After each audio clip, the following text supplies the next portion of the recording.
आणि आज पुन्हा एकदा आपल्या समोर ज्यावेळेस मी उपस्थित आहे, यावेळी तर तुम्ही कमालच केली. सुरुवातीला चौकार मारला, 4 नगरसेवक बिनविरोध धुळ्यामध्ये तुम्ही निवडून आणले. आता आपले नगरसेवक बिनविरोध आले तर काही लोकांना मिरची लागते. अब तुमको मिर्ची लगी तो मैं क्या करूं? अरे या ठिकाणी देशाच्या लोकसभेमध्ये 35 खासदार बिनविरोध आले आहेत. 35 खासदार, आणि त्यापैकी 33 खासदार काँग्रेसच्या काळात आले आहेत. जर खासदार त्या ठिकाणी बिनविरोध आले तर लोकशाही जिवंत. आणि धुळेकरांनी आमचे 4 नगरसेवक हे बिनविरोध दिले तर लोकशाहीचा खून झाला असं म्हणणाऱ्यांचं डोकं हे कुठे आहे हे सांगण्याची आवश्यकता नाहीये. धुळेकरांनो, तुमचं हे प्रेम आम्ही स्वीकारतो आणि तुम्हाला धन्यवाद देतो.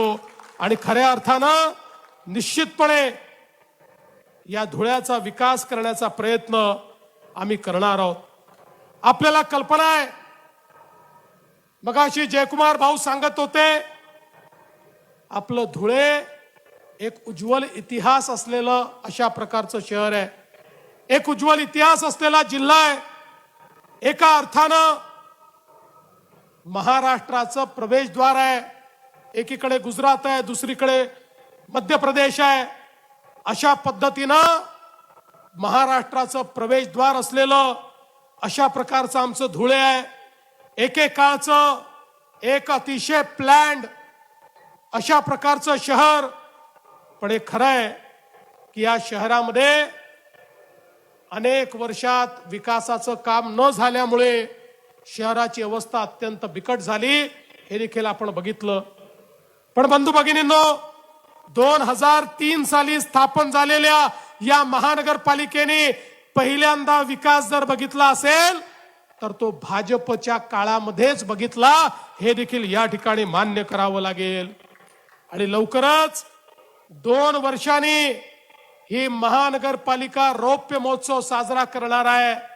या रौप्य महोत्सवी वर्षामध्ये पुन्हा एकदा भाजपच्या नेतृत्वामध्ये या महानगरपालिकेला विकासाकडे नेण्याचा संकल्प करण्याकरता मी या ठिकाणी आपल्यामध्ये हजर झालो आहे.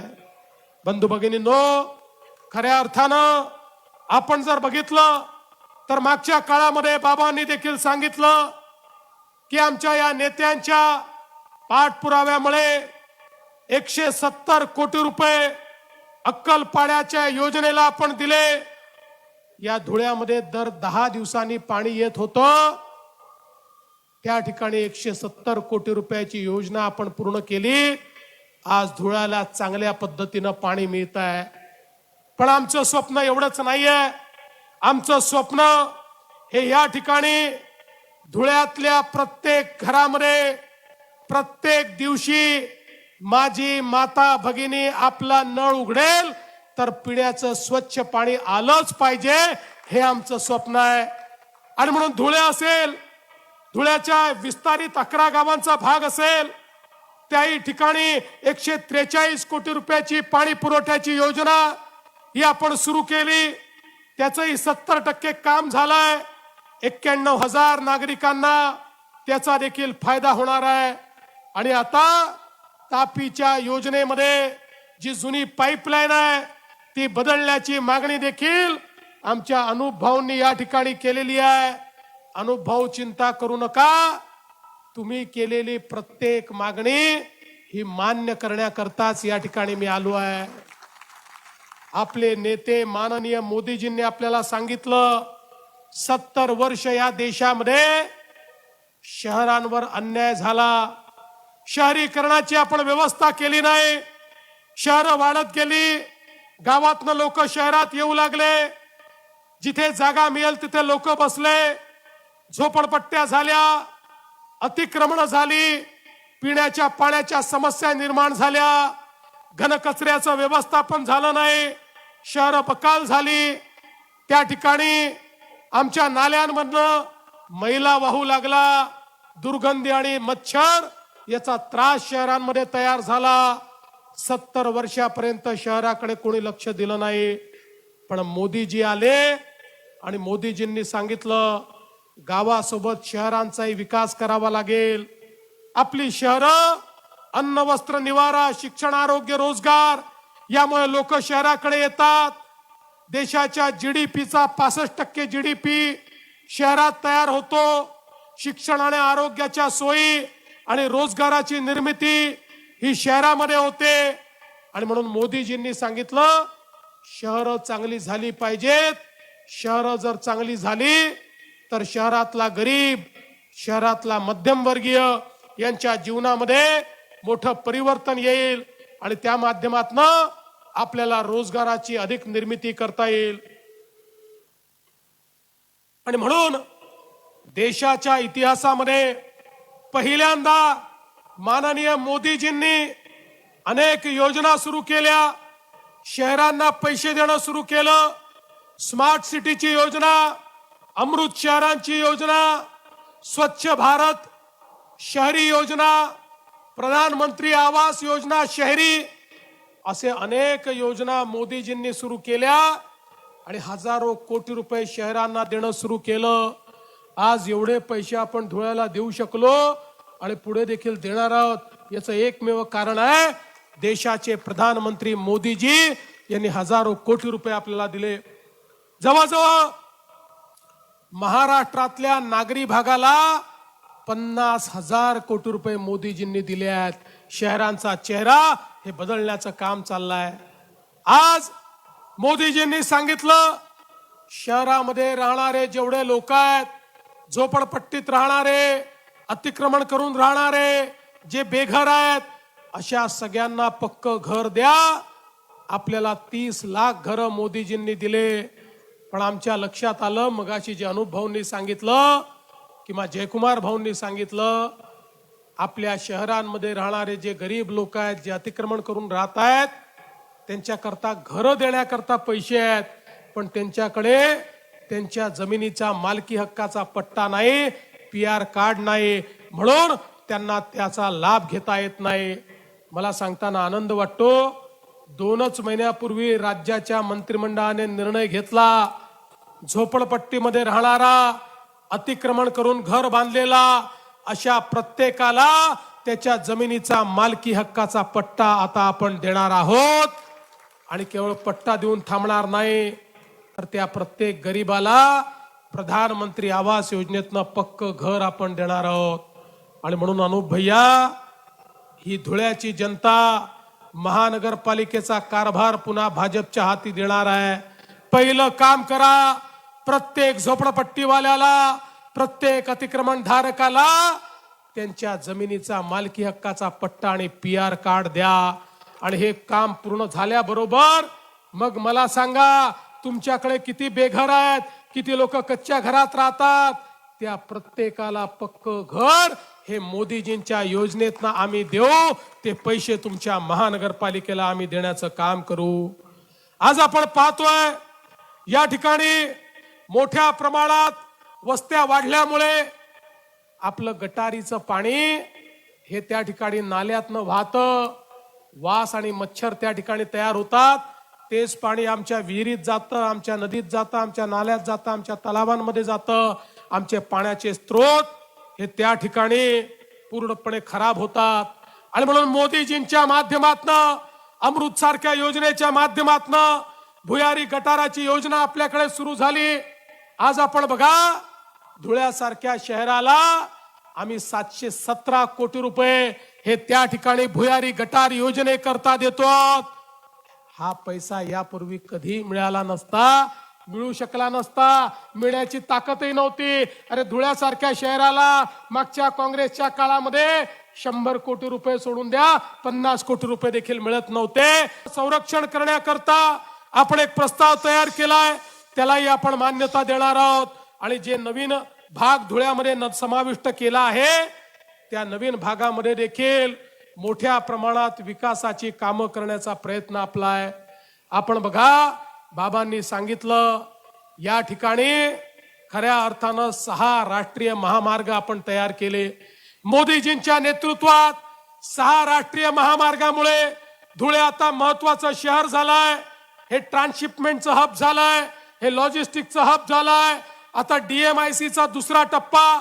पहिल्या टप्प्यामध्ये आम्ही छत्रपती संभाजीनगरला ऑरिक सिटी तयार केली. आपल्यापैकी कोणी जाऊन बघा, तिथे 1 इंच जागा शिल्लक नाही. आता महाराष्ट्राचं EV कॅपिटल संभाजीनगरची ऑरिक सिटी झाली. आता दुसऱ्या टप्प्यामध्ये या ठिकाणी दिल्ली मुंबई कॉरिडॉर मध्ये धुळ्याचा नंबर आम्ही लावलेला आहे. आता धुळ्यामध्ये उद्योग आणून या ठिकाणी धुळेकराच्या हाताला काम आम्ही देणार आहोत. त्याची सुरुवात झाली आहे. आणि यासोबतच आमचे अनूप भैया 2000 एकरा करता सातत्याने पाठपुरावा करतात. अडचणी आहेत, जुन्या त्याच्यावर अनेक नोंदी आहेत, पण पाठपुरावा करत राहा. कुठल्याही परिस्थितीमध्ये ही 2000 एकर जागा मिळवण्याकरता आपण पूर्ण प्रयत्न करू, हे आपल्याला आज आश्वस्त मी या ठिकाणी करतो. एवढंच नाही तर धुळ्याचं विमानतळ जे आहे, या विमानतळाची धावपट्टी देखील आपल्याला मोठी करायची आहे. या धुळ्याच्या विमानतळावरनं विमानं उडाली पाहिजेत, या दृष्टीनं पुढच्या टप्प्यामध्ये आपण काम हातात घेणार आहोत. कारण आजच्या तारखेला उद्योग तिथेच येतो जिथे एअरपोर्ट असतो. एअरपोर्ट आणि उद्योगाचा आता थेट नाता आहे. आणि म्हणून या विमानतळाचं विस्तारीकरण करून या ठिकाणी आपण चांगल्या पद्धतीची त्या ठिकाणी व्यवस्था उभं करण्याचं काम आपण करणार आहोत. आणि म्हणून बंधू भगिनींनो, मी तुम्हाला एवढंच सांगण्याकरता आलो आहे, आपल्याला आता धुळ्याला आधुनिकतेकडे न्यायचं आहे. केवळ आता धुळ्याच्या जुन्या कहाण्या सांगून चालणार नाही, जुन्या इतिहासात रमून चालणार नाही. तो इतिहास उज्ज्वल होता, पण आपल्याला भविष्याचा वेध घ्यायचा असेल तर वर्तमान बदलावं लागेल. आणि वर्तमान बदलायची हिंमत जर कोणामध्ये असेल तर ती मोदीजींच्या नेतृत्वात भारतीय जनता पार्टीमध्ये आहे. हे आपण ठिकठिकाणी दाखवून दिलेलं आहे. आज एवढ्या मोठ्या प्रमाणात माझ्या लाडक्या बहिणी देखील या ठिकाणी उपस्थित आहे. जेव्हा एवढा मोठा विजय आम्हाला मिळाला आणि महाराष्ट्रामध्ये 137 जागा एकट्या भाजपला आल्या, काही लोक म्हणायला लागले यांना कोणाची आवश्यकता नाही. हे आता सगळ्यात पहिलं काम काय करतील तर लाडकी बहीण योजना बंद करतील. 1 वर्षापेक्षा जास्त झालं, लाडकी बहीण योजना बंद झाली नाही. आणि माझ्या बहिणींनो, जोपर्यंत तुमचा देवाभाऊ मुख्यमंत्री आहे, लाडकी बहीण योजना कोणीच बंद करू शकत नाही. पण जयकुमार भाऊ, अनूप भैया, केवळ आता माझ्या लाडक्या बहिणींना लाडकी बहीण ठेवण्यात मला इंटरेस्ट नाही. आता मोदीजींनी सांगितलंय लाडक्या बहिणींना लखपती दीदी करायचं आहे. महाराष्ट्रामध्ये 50 लाख लाडक्या बहिणी लखपती दीदी झाल्या. आता पुढच्या 4 महिन्यामध्ये अजून 50 लाख होणार. 1 कोटी बहिणी मी या ठिकाणी लखपती दीदी करतोय. हा आकडा थांबणार नाहीये. पण मी ज्यावेळेस पुढच्या वेळी धुळ्यात येईल, महापौर बसल्यानंतर येईल, त्यावेळी तुम्हाला प्रश्न विचारणार पालकमंत्री महोदय, आमदार महोदय आणि महापौरांना की माझ्या धुळ्यातल्या किती लाडक्या बहिणींना तुम्ही लखपती दीदी या ठिकाणी केलं. आता या धुळ्यामध्ये आपली महानगरपालिका आल्यानंतर या दोन्ही बाजूला बसलेल्या होणाऱ्या नगरसेवकांना सांगतो, तुम्हाला मी या ठिकाणी ही टास्क देऊन जातोय, तुमच्यावर जबाबदारी टाकून जातोय. माझ्या लाडक्या बहिणींना पुढच्या काळामध्ये या ठिकाणी लखपती दीदी हे बनवण्याची जबाबदारी तुमच्यावर टाकून या ठिकाणी जातोय. आणि म्हणून बंधू भगिनींनो, आम्हाला धुळ्याच्या महानगरपालिकेवर भारतीय जनता पक्षाचा झेंडा हा केवळ कोणीतरी महापौर बनवायचा आहे म्हणून नाही लावायचा. आम्हाला धुळे शहर बदलायचं आहे. या धुळे शहराला एक आधुनिक शहर म्हणून या ठिकाणी स्थापित करायचं आहे. हे धुळे शहर या उत्तर महाराष्ट्राचा, खानदेशाचा चेहरा म्हणून, या खानदेशाचं प्रवेशद्वार म्हणून या ठिकाणी स्थापित करायचं आहे। हे धुळे शहर जे छत्रपती शिवाजी महाराजांच्या पदस्पर्शाने पावन झालेल्या खानदेशाची राजधानी आहे। या धुळे शहरामध्ये पुन्हा एकदा भगव्याचं राज्य आणण्याकरता ही निवडणूक या ठिकाणी आपल्याला जिंकायची आहे। आणि म्हणून तुम्हाला आव्हान करतो, येत्या 15 तारखेला तुम्ही त्या ठिकाणी जाऊन ज्या ज्या मशीनवर ज्या ज्या ठिकाणी तुम्हाला कमळ दिसेल त्या कमळाची बटन दाबा। 15 तारखेला कमळाची चिंता तुम्ही करा। 15 तारखेनंतर पुढचे 5 वर्ष धुळ्याची चिंता हा देवा भाऊ आणि हे सगळे नेते मंडळी करतील, एवढं सांगतो आणि माझं बोलणं संपवतो। धन्यवाद। जय हिंद, जय महाराष्ट्र। धन्यवाद माननीय मुख्यमंत्री महोदय। तर मुख्यमंत्री देवेंद्र फडणवीसांची आपण धुळ्यामधून ही थेट प्रचार सभा पाहत होतो। उद्योग आणून धुळेकरांना एक आर्थिक स्थैर्यता देणार धुळे विमानतळाची धावपट्टी संदर्भात सुद्धा मुख्यमंत्र्यांनी त्यांच्या भाषणामध्ये आता उल्लेख केलेला आहे। मुख्यमंत्री देवेंद्र फडणवीस यांची धुळ्यामध्ये ही प्रचार सभा आपण थेट पाहत होतो। धुळ्यानं विकासामध्ये बाजी मारली आहे। भाजप काळामध्ये हा सगळा विकास झालेला आहे। विमानतळाची धावपट्टी मोठी करणार असल्याचं फडणवीसांनी आश्वासित केलेलं आहे। धुळे महानगरपालिका उमेदवारांच्या प्रचारासाठी सध्या देवेंद्र फडणवीस धुळ्यामध्ये पोहोचलेत। गिरीश महाजन सुद्धा मंचावर आपल्याला पाहायला मिळतात।